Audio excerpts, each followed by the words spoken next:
안녕하세요. 피토스터디입니다.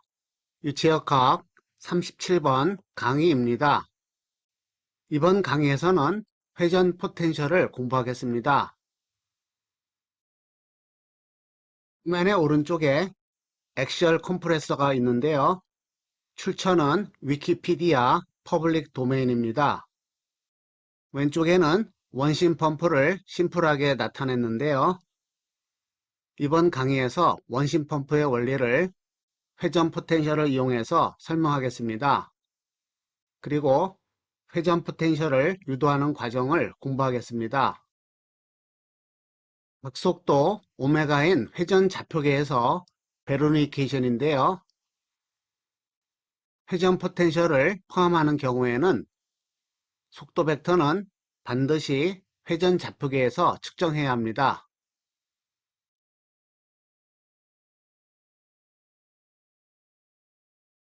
평면 위에 한 점을 중심으로 각속도 오메가로 회전하고 있는 물체가 받는 가속도는 다음과 같습니다.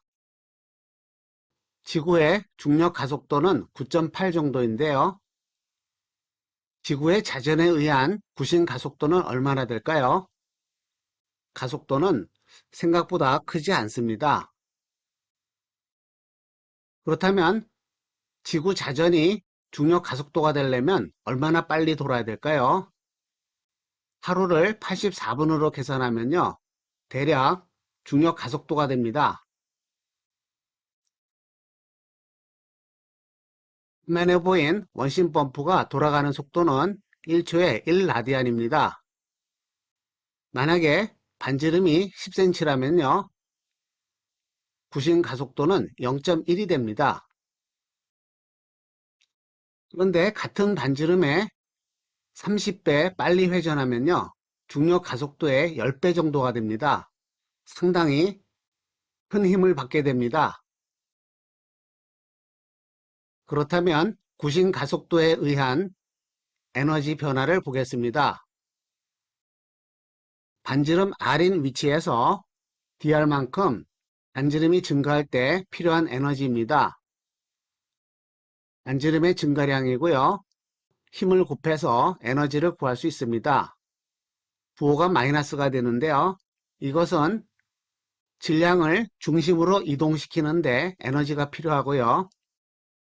이것을 그림으로 나타낸 것인데요.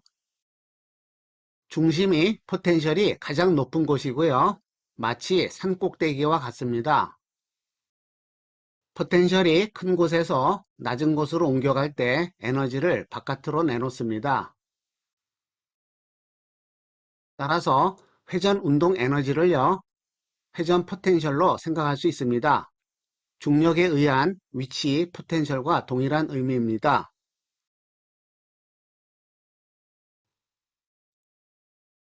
지금까지 공부한 4가지 에너지를 모두 합친 것을 베로니케이션이라고 하는데요. 이때 각속도 오메가인 회전 좌표계에서 속도를 측정해야 합니다.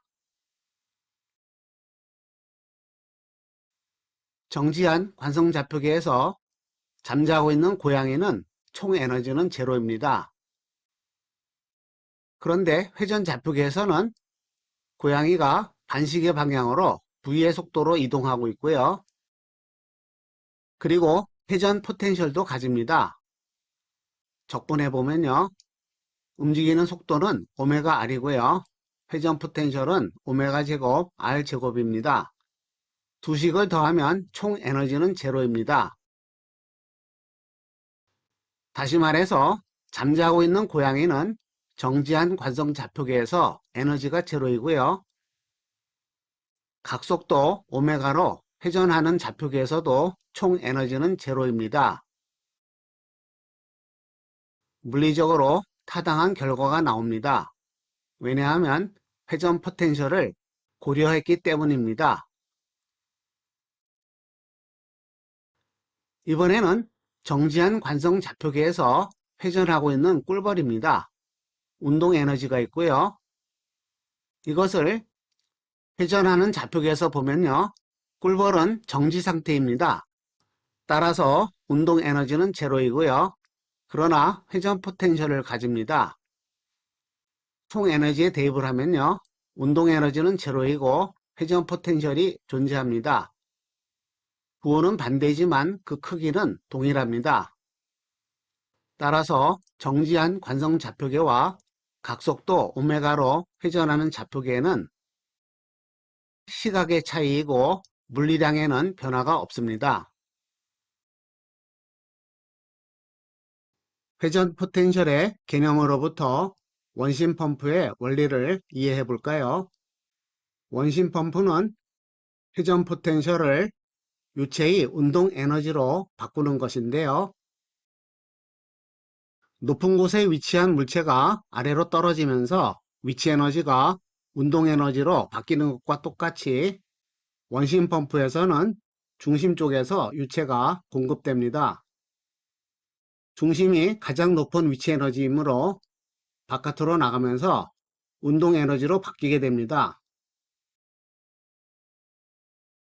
원통 용기가 일정한 각속도로 회전하는 경우에 자유표면이 포물선이 되는 문제인데요. 회전 좌표계를 이용하게 되면 유체는 정지 상태입니다. 에너지 방정식을 적분한 것인데요. 우변의 적분은 상수가 되는데 이 상수값을 구하기 위해서 Z는 제로, R은 제로를 대입해서 우변은 로분의 P 애트모스피어가 됩니다. 따라서 이와 같이 정리되는데요. 이번에는 자유표면 전체가 대기압과 동일하다는 조건을 대입합니다. 그러면 양쪽에서 대기압은 상쇄가 되고요. 자유표면의 수식은 포물선이 됩니다. 두 번째 문제는요. 수면의 최고점과 최저점은 같은 거리라는 것을 보이는 것인데요. 수면에서 위로 h, 아래로 h란 이야기입니다. 포물선을 Z축 둘레로 회전하여 최적을 구합니다. 이것의 적분은 간단히 2K분의 파이 H제곱이 되고요. 그런데 여기서 최초의 수면 높이를 기준으로요. 공기가 차지하는 부피가 동일하기 때문에 아래쪽 오렌지색의 부피와 위쪽 오렌지색의 부피는 동일합니다. 따라서 이러한 관계를 얻고요. 최초 기준 수위에서 최고점과 최저점은 같은 거리에 있습니다.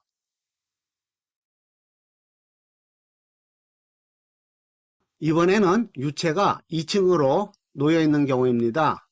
각각의 밀도는 다르고요. 회전하는 각속도도 다릅니다. 이 문제를 풀기 위해서 에너지 방정식에 밀도를 곱합니다. 밀도를 곱하는 이유를 알아볼까요? 에너지는 최적에는 당기지만 면적은 통과만 합니다. 면적에는 에너지가 저장되지 않습니다. 유체 1과 2는 경계를 통해서 서로 영향을 주는데요. 따라서 인터페이스에서 에너지를 이용할 수 없습니다. 그러면 힘을 이용해야 되는데요. 유체에 작용하는 힘 중에서 빅 베스파에서 프레셔가 이용됩니다.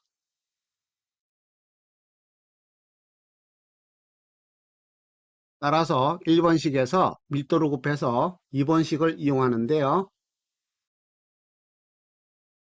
포물선 Z2의 바로 위쪽에 1번 유체입니다.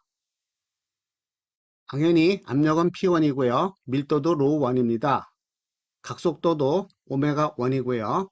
하지만 포물선의 모양은 Z2입니다. 이번에는 경계면 바로 아래고요. 인터페이스 모양은 포물선 Z2이고요. 유체 2이기 때문에 P2와 로우 2, 오메가 2를 사용합니다. 이 두 지점의 압력은 서로 같습니다. 그래야 힘의 평형이 이루어지죠. 계속해서 압력이 같기 때문에 수식을 전개하는데요. 압력을 제외한 두 개의 항과 위쪽에 두 개의 항이 서로 같게 됩니다. 이 수식을 정리하게 되면 Z2는 Z1의 상수배가 됩니다. 예를 들어 포물선 y는 x제곱이 있으면요. 2분의 1 x제곱과 같이 개수만 바뀐 것입니다. 벡터와 에너지, 투트랙 관점에서 이 문제를 풀려면요. 오일러 방정식과 같이 미분 방정식과 상당히 복잡한 과정을 거쳐야 합니다. 따라서 벡터를 이용하여 문제를 푸는 것은 연습 문제로 놔두겠습니다. 시청해 주셔서 감사합니다.